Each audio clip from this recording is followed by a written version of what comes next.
Dans le livre La vie est un bonheur, dont l'auteur est Clara Lejeune, la fille du professeur Jérôme Lejeune, il est écrit, je cite, « Le handicap est une croix qui se porte tous les jours, inlassablement, les jours gais comme les jours tristes, sans répit. » Il y est dit également que le professeur appelait ces malades les déshérités, car, je cite, « leur héritage génétique n'était pas parfait, et parce qu'ils étaient mal aimés de cette société de compétition et d'apparence. » Alors, comment ne pas trouver le titre de notre témoignage « L'accueil d'un enfant trisomique, don de Dieu » plutôt déconcertant? En effet, on peut aisément concevoir que la santé ou la prospérité familiale sont des dons de Dieu. Mais dire que l'accueil d'un enfant handicapé en est un, c'est tout de même un peu osé. Et nous allons pourtant vous expliquer, ou tâcher de vous expliquer, que ce n'est pas inexact. On pourrait aussi se demander, en écoutant le titre de notre témoignage, pourquoi la trisomie procure des grâces et pas d'autres handicaps. En fait, évidemment, il ne s'agit pas d'être exclusif. Tout handicapé est aimé de Dieu, plus spécialement que toute autre personne, et à ce titre est source de grâce pour son entourage. Mais il est vrai que la trisomie est un handicap connu, ne serait-ce que parce que c'est probablement le handicap le plus fréquent et qu'à ce titre, il est assez facile d'en parler. Il est d'autant plus facile d'en parler que ce handicap suscite d'emblée de la sympathie. De fait, pour beaucoup, le trisomique est par nature une personne drôle, joviale, affectueuse, un vrai rayon de soleil en somme. Et c'est tellement vrai.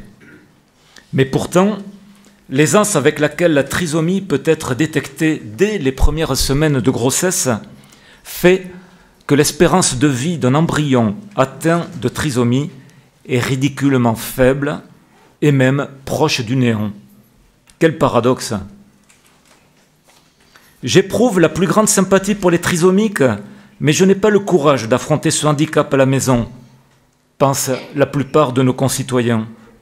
De même, un ministre déclarait il y a quelques années qu'il ne comprenait pas pourquoi 4% des trisomiques naissaient encore. On le voit, tout cela s'inscrit dans la culture de la mort, si dénoncée par le grand pape Saint Jean-Paul II et ses successeurs.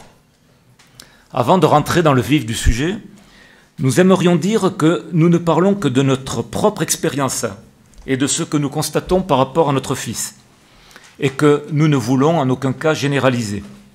De fait, il est possible que certains parents d'enfants trisomiques ne se retrouvent pas dans notre témoignage. De même, nous sommes bien conscients que la trisomie 21 est un handicap assez facile à porter pour des parents et que d'autres handicaps sont infiniment plus lourds et génèrent bien des soucis, de l'anxiété, parfois de la révolte, ce qui est bien compréhensible.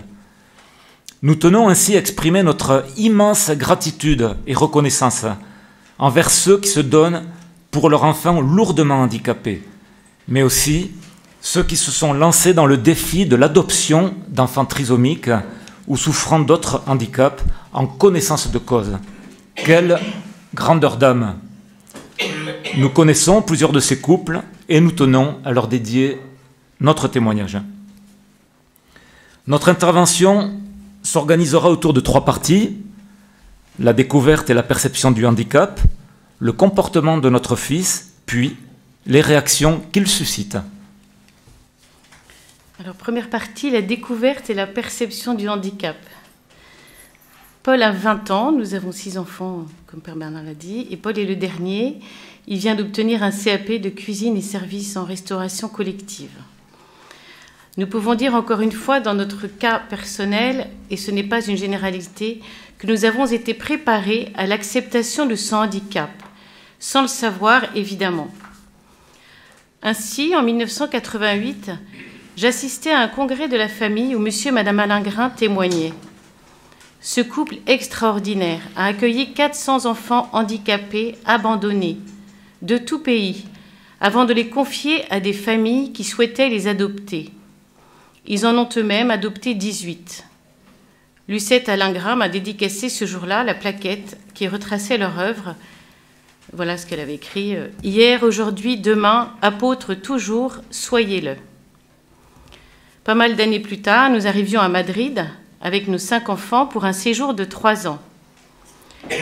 La première famille qui nous a accueillis, grâce à la paroisse espagnole que nous fréquentions, était une famille de 6 enfants, dont la dernière, Margarita, était atteinte de trisomie 21. Cette famille, très engagée au sein de l'Opus Dei, nous a d'emblée impressionnés. La joie de vivre qui y régnait était manifeste et la tendresse dont bénéficiait Margarita était touchante. Par ailleurs, notre 4e enfant et premier garçon était atteint de surdité profonde. Ainsi, nous avons connu plusieurs petites opérations successives et 2 opérations lourdes de mise en place d'un implant cochléaire. Nous avons alors rencontré des spécialistes, nous avons découvert des formalités administratives auprès des instances chargées du handicap, la MDPH, etc. Nous avons commencé à fréquenter des centres spécialisés dans la prise en charge du handicap. Bref, les semaines étaient rythmées par divers rendez-vous médicaux et paramédicaux. Ainsi, nous étions préparés à l'arrivée d'un enfant différent. Elle ne tarda pas. 1 an et demi après notre arrivée en Espagne, j'attendais un enfant et au moment de la 2e échographie, le gynécologue m'indiqua qu'il présentait des signes caractéristiques d'anomalie, comme le nanisme, la trisomie 21 ou d'autres handicaps mentaux. J'étais seule, Claude était absent pour peu de temps, mais il n'avait absolument pas pu venir. Et donc ce fut un choc. En quittant le médecin, je lui dis de but en blanc, de toute façon, ce sera un petit enfant du bon Dieu comme un autre. La 3e échographie confirma ce qui avait été décelé et une amniosynthèse nous fut alors proposée, ce que nous avons refusé. À quoi bon mettre en péril le bébé ? Nous savions bien que l'amniosynthèse permet de confirmer le handicap et qu'en cas de certitude, ce qui est d'ailleurs à l'heure, car il n'y a jamais de certitude, l'issue est fatale pour la plupart des cas, même en Espagne, hélas. Nous avons dû signer une décharge et c'est alors que le gynécologue nous a dit « Vous avez bien fait ». Quel soulagement de se savoir accompagné par un médecin bienveillant. En fait, la première échographie que j'avais eue, je n'avais pas bien senti le premier médecin, donc j'avais cherché un médecin gynécologue plutôt catholique. Donc voilà, c'était... De fait, jusqu'à la naissance, le corps médical ne nous a jamais parlé du handicap ni de quoi que ce soit, et l'accompagnement s'est fait tout à fait normalement. Nous mesurons notre chance car nous savons que dans l'immense majorité des cas, les futurs parents subissent un véritable harcèlement de la part du corps médical et souvent des familles. Face à cette pression, les futurs parents déjà traumatisés cèdent et donnent leur accord pour l'irréparable. De notre côté, nous avons pu nous préparer pendant 6 mois à l'éventualité de la naissance d'un enfant handicapé. Je dis bien éventualité car nous n'avions aucune certitude. Sur les conseils bienveillants d'un prêtre Domini, nous disions chaque jour oui à la volonté de Dieu. Nous avons également beaucoup prié et sollicité la prière de nos proches dans la foi. Dès que Paul est né, la sage-femme l'a pris et l'a amené dans une autre salle. Nous savions bien pourquoi et nous imaginions tout à fait le praticien cherchant les signes d'un handicap. Ce n'est pas très agréable à vivre, mais c'est incontournable.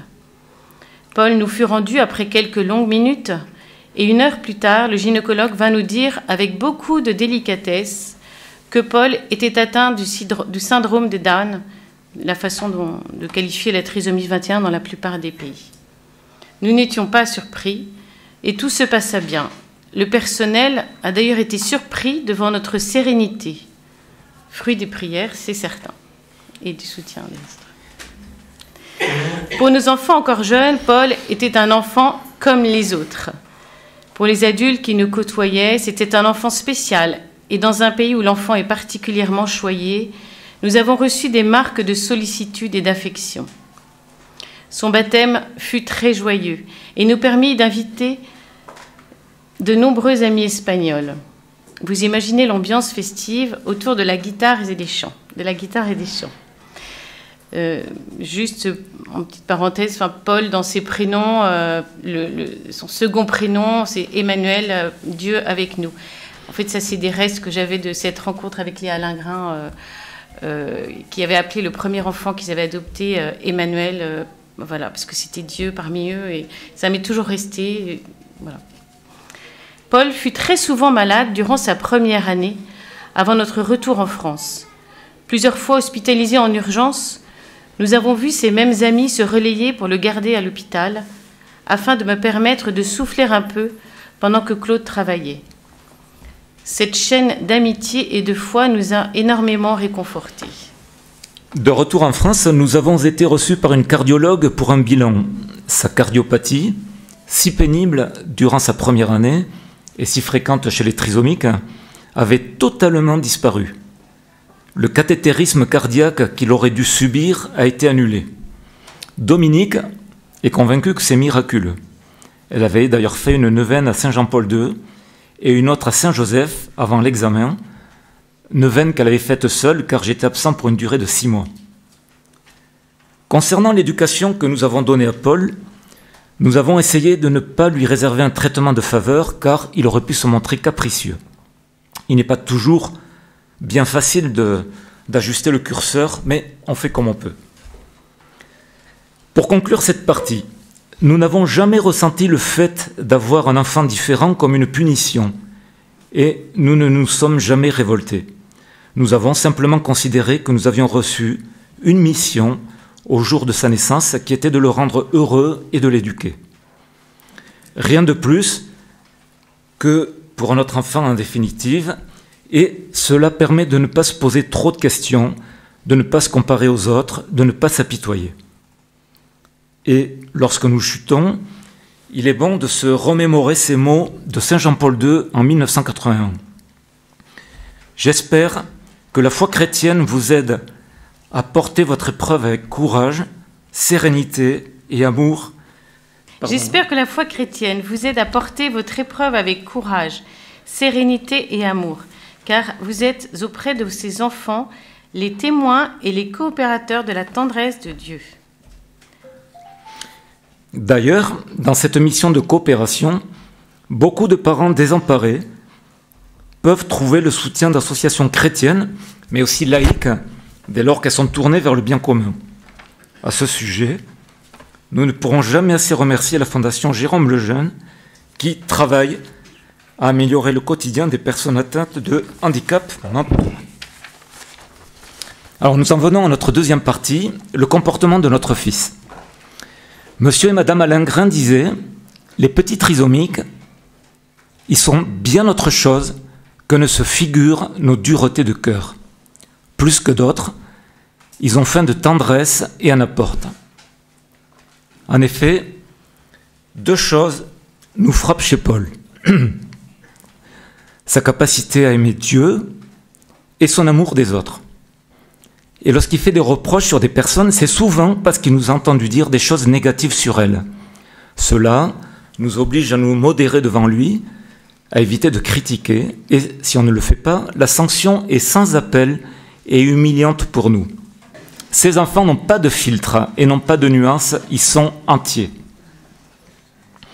Sainte Thérèse de Lisieux disait « Dieu ne nous a pas choisis pour accueillir un tel enfant pour nos capacités ou parce que nous en sommes dignes, c'est juste par sa volonté. » Et nous pouvons affirmer que l'expression de cette volonté nous pousse à l'humilité, parce que ces enfants, eux, c'est certain, ont une relation privilégiée avec le bon Dieu et suivent des lignes droites lorsque chez nous, tout est sinueux. Tout n'est pas simple dans l'éducation d'un enfant comme Paul. Il peut être obstiné, têtu, paresseux, extrêmement autoritaire, et il est toujours lent. Il a également des difficultés à admettre son handicap, ce qui crée bien des complications. Mais finalement, ce n'est pas beaucoup plus dur qu'avec un autre enfant. C'est juste différent, parce que le fonctionnement et le raisonnement d'un enfant trisomique ne sont pas du tout comme le nôtre. Une fois qu'on a compris ça, il faut s'armer de patience et exercer plein d'autres vertus. Au quotidien, Il nous arrive d'oublier ces exigences, on se plaint, on s'énerve, on baisse les bras. Dieu merci, sa miséricorde nous rattrape à travers la confession. Finalement, ces enfants nous tirent vers le haut. Alors n'imaginez surtout pas que notre vie est triste et pleine de contraintes. En fait, c'est tout le contraire, et Paul y contribue largement, car comme la plupart des personnes trisomiques, il est très amusant, il a de nombreuses expressions désopulantes pour son entourage, ses frères et sœurs notamment que ses frères et sœurs notamment reprennent pour s'amuser. Ainsi, les classiques de Louis de Funès n'ont plus de secret pour lui. Il raffole également de musique et de chansons. On le retrouve souvent à la maison en train de chanter à tue-tête et se mettre en scène. C'est assez hilarant, même si on n'y fait plus toujours attention. Lorsque nous sommes invités à des mariages, il est capable de danser sans interruption, invitant toute la gente féminine, mariée comprise, jusqu'à épuisement. Lors d'un repas traditionnel ardéchois organisé par la municipalité, Paul a invité toutes les dames à danser. Toutes les dames qui avaient les 75 ans au minimum. Elles ont été gentilles, elles ont accepté. Nous allons vous donner quelques exemples qui illustrent son comportement direct et franc et l'amour dont il déborde, même si la manière n'est pas toujours au rendez-vous. Un jour, tout récemment, nous étions en week-end, nous sommes allés à la messe dans une paroisse que nous ne connaissions pas. À la sortie de la messe, il est allé droit vers le curé qui était en pleine discussion, l'a interrompu et lui a dit sa grande déception d'avoir dû communier à une dame, car cela ne se fait pas. Le prêtre était évidemment décontenancé. Il lui a dit que la prochaine fois, il devrait communier auprès de lui. C'est sans filtre, mais ça paye. Une autre fois, dans une paroisse où nous étions de passage en Corse, il est allé voir à 2 reprises des personnes qui discutaient dans l'église, qui était juste devant l'autel, et leur a demandé de se taire, car elles étaient devant Jésus. Elles ont obtempéré sans grogner. Paul a dû récidiver une 2e fois, quand même. Quant à nous, nous essayons de nous faire tout petits, tout en nous disant, après tout, au diable le respect humain. Paul a raison. Voilà. Fréquemment, il va dire aux personnes qui ont des épreuves qu'il va prier pour elles. C'est systématique avec les SDF et il leur donne toujours une pièce, ce qui, là encore, nous pousse à la charité alors que nous ne le ferions pas forcément. Il va aussi aider des personnes âgées à la caisse des magasins s'il voit qu'elles sont en difficulté. En somme, rien de bien formidable, mais des choses faites spontanément, avec cœur et dans la joie. Paul est généreux, il donne toujours un cadeau à ses professeurs en fin d'année. Tout le monde y passe, l'AVS, tout le monde, voilà. Et il a également, il a fait une cagnotte avec ses efforts de carême destinée aux petits chanteurs à la Croix de Bois dont il veut être mécène. Bon, alors voilà, avec ses limites. Enfin, il invite des personnes à déjeuner à la sortie de la messe sans qu'on le sache. Voilà. Dernier exemple, la semaine dernière, alors que Paul était reçu pour un entretien dans un ESAT, la personne qui menait l'entretien, la première question qu'elle a posée, alors Paul, quel est votre projet de vie ? Paul a dit, alors d'abord, mon projet de vie, c'est je veux être un saint. Voilà. Bon, alors j'étais un peu... Je ne savais pas trop quoi dire, mais il a été... On est parti sur quelque chose de plus concret après. Voilà, alors ensuite... Ces exemples illustrent que Paul a une relation directe avec le ciel. Combien de fois il nous dit qu'il veut devenir un saint et pour cela il essaie de se référer à des modèles. Alors en ce moment, les modèles du moment, c'est Don Bosco, Dominique Savio et Sainte Bernadette. Il proclame sa volonté de devenir un saint et l'instant d'après, il sera obstiné ou grognon, mais au moins il a des désirs absolus revendiqués. Pour conclure cette partie, le fait de savoir que les enfants et plus tard adultes handicapés sont aimés du Seigneur et qu'il est avec eux est pour nous essentiel. Le reste est finalement assez accessoire, comme le fait de vivre constamment à 3, nous avons l'habitude de dire que nous formons un trouble au lieu d'un couple. Ce qui est à la fois sympathique et lourd. Ou encore le fait de ne pas dérouler de projet d'avenir, car la vie est plutôt au jour le jour. Nous nous remémorons parfois cette déclaration affectueuse d'un couple âgé dans notre paroisse espagnole, alors que Paul était bébé. C'était un couple de pédiatres, et lorsqu'on a quitté l'Espagne, voilà, ils nous ont dit celui qui unissait la paroisse, c'était votre petit Paul, petit innocent. Et nous en venons naturellement à notre troisième partie, les réactions que Paul suscite. Il est extrêmement réconfortant pour des parents de recevoir des réactions positives et souvent enthousiastes au sujet de Paul. Pourtant, tout n'a pas été simple. Et nous allons commencer par ça, avant de finir en beauté.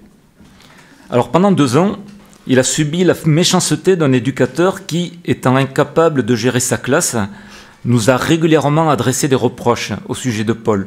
Avec le recul, nous pensons que nous aurions dû manifester notre désaccord plus tôt et placer cet éducateur face à ses propres incompétences.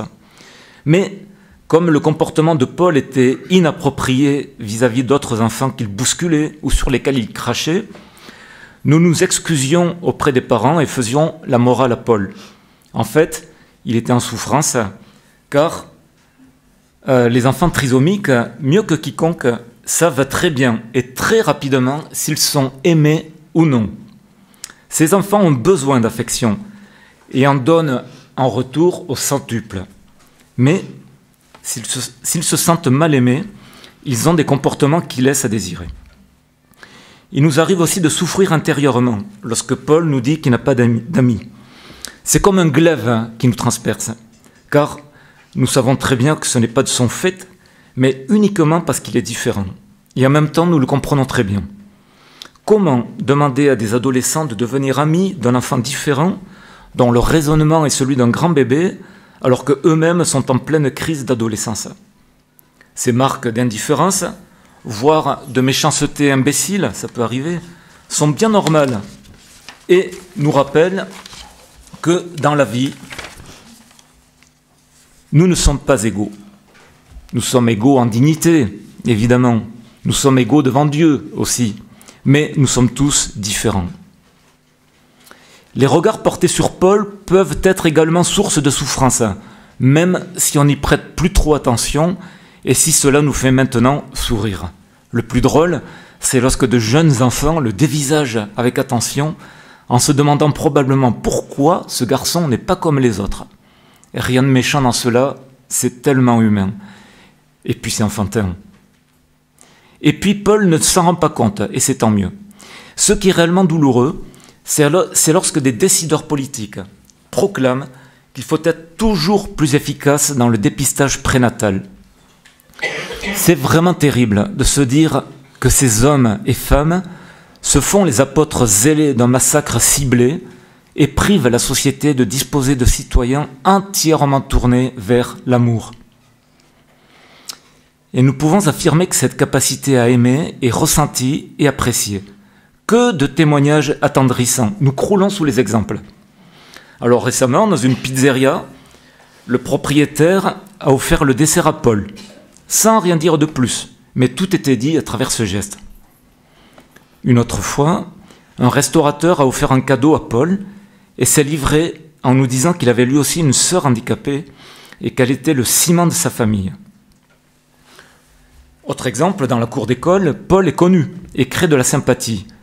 Et Paul a invité des élèves à son examen pratique de CAP et nous étions heureux de constater que plusieurs sont gentiment venus. Nous ne rencontrons que des marques de bienveillance et de sollicitude, tant à l'école que lors des stages qu'il a effectués. Lors des bilans annuels que nous avons en présence du corps professoral, les éloges sont unanimes et sincères. Cela nous étonne car nous connaissons bien les travers de notre garçon, qu'il répercute parfois en classe, mais finalement cela n'a pas d'importance pour les professeurs. En effet, tous soulignent sa gentillesse, son attention aux autres, sa politesse et sa droiture. Alors, ces notes sont incroyables. Ainsi, il a eu une moyenne de 18 en anglais. Mais quand on lui demande « Paul, comment dis-tu le en anglais ?» il répond « Aïe, c'est compliqué ça !» On pourrait alors penser que c'est démagogique de la part des professeurs, mais eux voient avant toute chose les efforts réels qu'il accomplit, son assiduité, son bon comportement, et considèrent donc que sa note est justifiée au regard de ses capacités. Combien de fois il nous a été rapporté que sa présence dans un lieu change le regard des autres et suscite de la générosité et de la bienveillance. Nous sommes également touchés par la gentillesse des proches. Nous voulons vous donner un détail qui est vraiment réconfortant, qui illustre bien cela. 9 fois sur 10, lorsque nous rencontrons des amis, la première question qu'ils posent est « Comment va Paul ?» Chez nos enfants, la présence de Paul a dès le début et aujourd'hui encore suscité un débordement de générosité, de don de soi, chacun avec son charisme. Éloi, son frère, l'a choisi comme témoin de mariage. Claire, une de ses sœurs, lui a demandé d'être parrain de son petit bébé. Nous en avons parlé avec elle et Hubert, son mari. Claude a même essayé de les en dissuader. Mais notre fille et surtout son mari, qui ne connaît pourtant Paul que depuis 3 ans, ont insisté en disant que leur fils sera heureux d'avoir un parrain qui lui procurera de l'amour, de la joie et priera pour lui. Et ça, c'est une certitude. Enfin, nous ne pouvons que remercier toutes les personnes qui ont permis à Paul de prendre des loisirs dans une ambiance saine et souvent priante. Tout particulièrement la famille missionnaire Notre-Dame, à travers le patronage, les pèlerinages et les camps arc-en-ciel, et les camps Noé destinés aux enfants différents. Quelle joie de se sentir épaulé et compris. Pour conclure notre intervention, nous tenons à rappeler qu'il peut être difficile pour des parents d'enfants handicapés et même perturbant de savoir comment se situer dans une société incohérente. Oui, une société incohérente car elle veut donner toute sa place aux personnes handicapées, quitte à en faire trop, tout en les empêchant à tout prix de naître. Dans ce cas, il est bon de se convaincre que le handicap mental, et celui des trisomiques en particulier, n'est pas une tare, mais peut être vécu comme une grâce par les familles, dès lors que l'on accepte et que l'on s'abandonne. Il ne faut pas idéaliser, car la vie quotidienne n'est pas un long fleuve tranquille. Mais au bout du compte, le ciel ouvre ses portes à ces personnes, et ces dernières cherchent à entraîner avec elles toutes les personnes de bonne volonté dont le cœur est ouvert. Merci Seigneur pour toute vie que vous donnez. Et nous vous livrons une dernière réflexion, courte réflexion sur le handicap. Il nous semble clair que la présence de handicapés dans la société contribue à apaiser cette société et renforce la solidarité entre les citoyens. Or, au moment où les pouvoirs institutionnels font le maximum pour éradiquer le handicap avant la naissance, comment ne pas regarder avec effroi et sans surprise le durcissement et la fracturation de nos sociétés occidentales? Voilà de quoi méditer.